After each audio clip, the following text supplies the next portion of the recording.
everyone, I'm here catching up on the YouTube Pagan challenge weeks 23 to 25.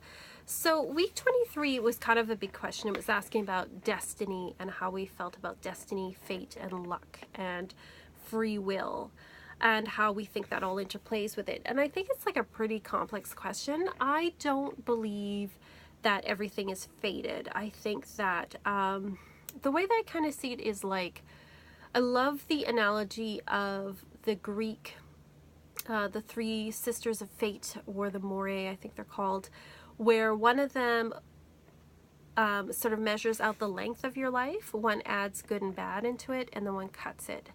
I think that there are certain things in our life that are fated to happen to us, but those are few and far between. Most things are up to us. And even the stuff that is fated, we choose how we respond to it, and that can change things. I kind of see it like a very complex web, and one ripple on the web changes other things. So it's always changing and evolving. So I prefer the term destiny. Fate to me sounds like it's set in stone and you can't change it. Destiny is more like there's certain things that are supposed to come to you and that are yours, but how you get there and what you do with it, that's up to you. I feel like we're dealt a certain set of cards, you know, at the beginning of our life, and I look at that, you know, through doing things like birth charts and astrology. It shows us, here's your strengths, here's your weaknesses, but what you do with them is up to you, and you can change things. You can, you know, lean on the strengths and work on your weaknesses, or you can, you know, ignore your strengths, but that's all up to you. It's like, here's what you're dealing with. Now, what are you going to do with it? And that's kind of how I feel about it.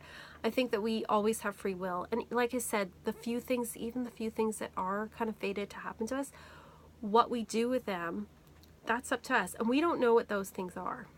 I think we all come in with a life plan that says, hey, here's the stuff I want to love or want to learn and love and what I want to do.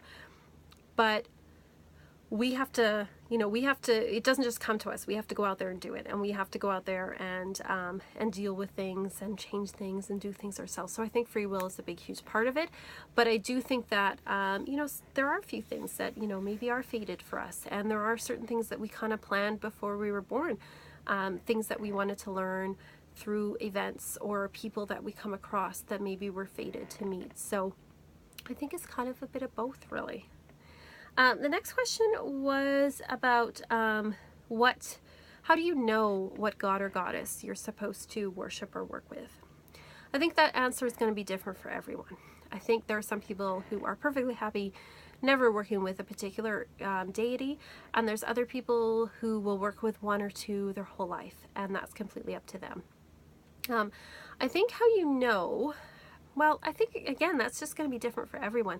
Some people just feel compelled. They feel called to work with a particular deity. They're just very interested. Other times it may just keep showing up in their life. And so it's like, oh, it kind of hits them over the head, like, I need to work with this particular deity or this particular archetype or whatever it is. So some people will find out in a dream if they pay attention to their dreams. And I think it's just different for everyone. And some people will work with a god or goddess for a while, and then they'll switch. All of a sudden, you know, their life changes and that energy doesn't resonate for them anymore. And that's okay too. So, you know, I would say to someone that's new, don't rush it. Don't try to think I gotta pick, you know, a deity to work with right away. You know, read a lot of things and, you know, look around you, talk to people. Don't feel like you gotta pick something right away. The next question is, what signs and symbols mean the most to you? I love symbols. I think symbols are awesome and great. Of course, like I always wear the pentacle, which to me is very meaningful. You know, I've been wearing one since I was probably like 21.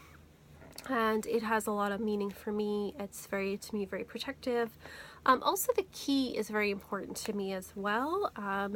There are sort of personal reasons for that, which I won't get into, but also the key is very important as a symbol for gods like Pluto and Persephone and Hecate. It's very much a symbol that has to do with the underworld. So that's an important symbol for me as well. I do like Celtic symbols as well, like the Triskel. That's another important one because it's kind of like a triple goddess symbol. I also like the one with the moon and the full moon and then the two crescents on the side, because to me that's like a god and goddess, or pardon me, a goddess symbol. And then the horns for the god, like the stag horns, that's another important symbol.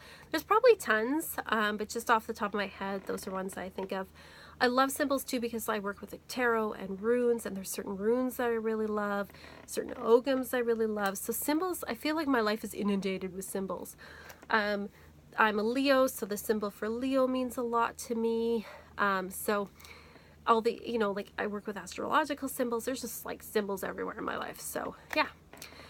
So that's my answers to the YouTube Pagan Challenge. I know this is just kind of quick. These are my quick thoughts. Like and subscribe, and I'll see you next time.